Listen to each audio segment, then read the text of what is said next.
Beberapa hari lalu sebelum postingan video ini pada 4 Januari 2023, kita mendengar dan melihat pertemuan antara kubu Pakubuwono XIII dengan kubu LDA, Lembaga Dewan Adat, pimpinan Gus Mumung, adik Narsodalem Sinuwun Pakubuwono XIII. Pertemuan itu patut diapresiasi sebagai titik awal jalan keluar dari kebuntuan kekuasaan yang nantinya berujung pada soal suksesi Kasunanan Surakarta. Kita berharap baik, semoga berakhir baik pula.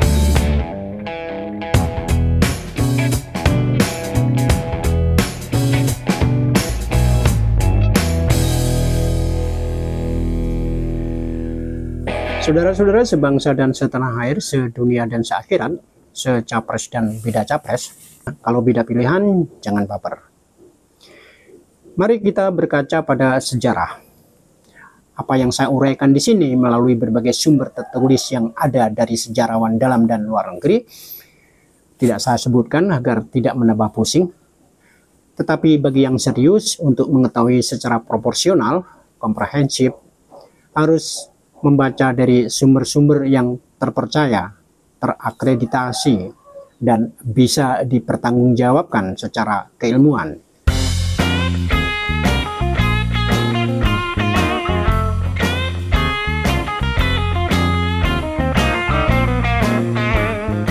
Jadi jangan suuzon dulu, karena ini bukan sekedar pro ini dan anti itu, mendukung ini dan itu.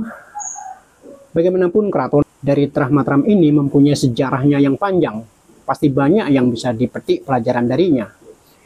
Menurut Hegel, filsuf dari Jerman abad 18, perlakuan paling konyol yang sering diterima sejarah adalah manusia tak pernah mau belajar darinya.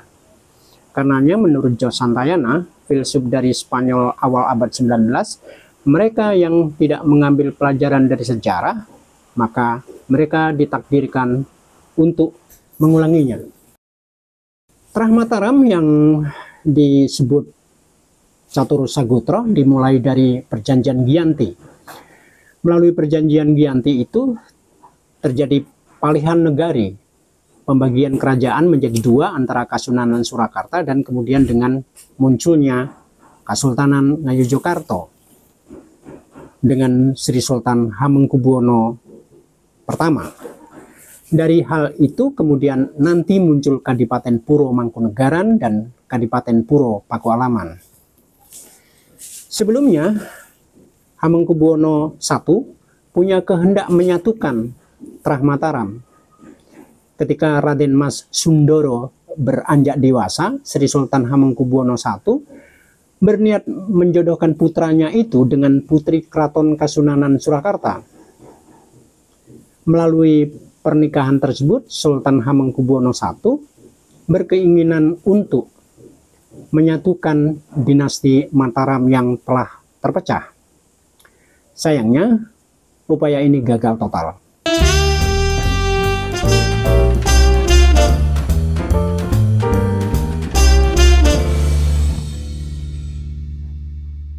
Upaya perjodohan Raden Mas Sundoro gagal, dan gagal pula upaya mempersatukan Kasunanan Surakarta dengan Kasultanan Ngayogyakarta.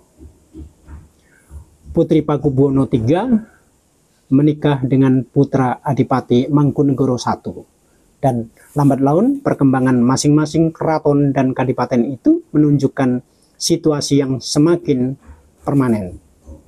Dinasti Mataram semakin sulit untuk disatukan kembali hingga muncul istilah Catur Sagutra atau 4 Trah Mataram untuk Kasunanan Surakarta, Kasultanan Yogyakarta, Kadipaten Puro Mangkunegaran, dan Kadipaten Puro Pakualaman.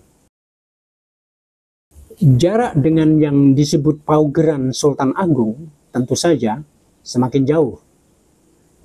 Hanya pada Hamengkubuwono I, sang raja memilih putra mahkotanya sejak awal, yakni ketika Hamengkubuwono II atau sebelumnya bernama Raden Mas Sundoro masih berusia 8 tahun. Sudah dinobatkan sebagai putra mahkota. Sebetulnya, melalui permaisuri yang pertama, Gusti Kanjeng Ratu Kencono, Sri Sultan Hamengkubuwono I, telah menetapkan putra mahkota bahkan sebelum ditandatanganinya perjanjian Giyanti. Raden Mas Ento, demikian nama putra mahkota tersebut.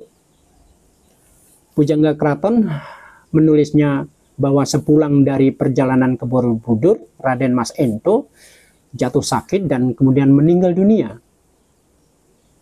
Oleh karenanya, status putra mahkota kemudian disematkan kepada Raden Mas Sundoro, anak dari permaisuri kedua.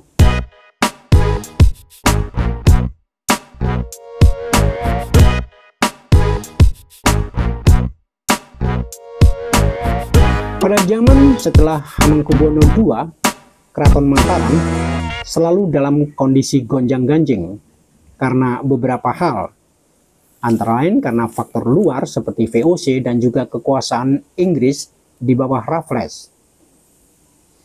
Apalagi ada faktor lain seperti soal batas wilayah yang tidak jelas di antara dua kerajaan Kasunanan Surakarta dan Ngayogyakarta. Jalan damai yang diupayakan melalui jalur pernikahan antara dua kerajaan juga tidak membuahkan hasil. Campur tangan VOC membuat Raden Mas Sundoro menjadi semakin antipati pada Belanda. Sikap anti Belanda itu semakin mewujud setelah penobatan Sundoro sebagai Sri Sultan Hamengkubuwono II pada tanggal 2 April 1792. Beliau menolak tegas permintaan wakil VOC yang menuntut disejajarkan posisi duduknya di setiap acara pertemuan dengan Sultan. Selain itu, tanpa melibatkan VOC, Sri Sultan Hamengkubuwono II menunjuk sendiri patihnya untuk menggantikan Danurjo I yang meninggal dunia pada Agustus 1799.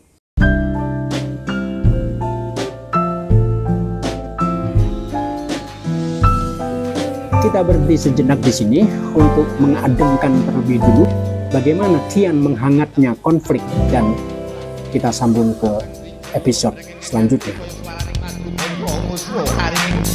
Yang ngantos kumeng sering rakti sang resi amat aku anggung aku santi mateng para siswa.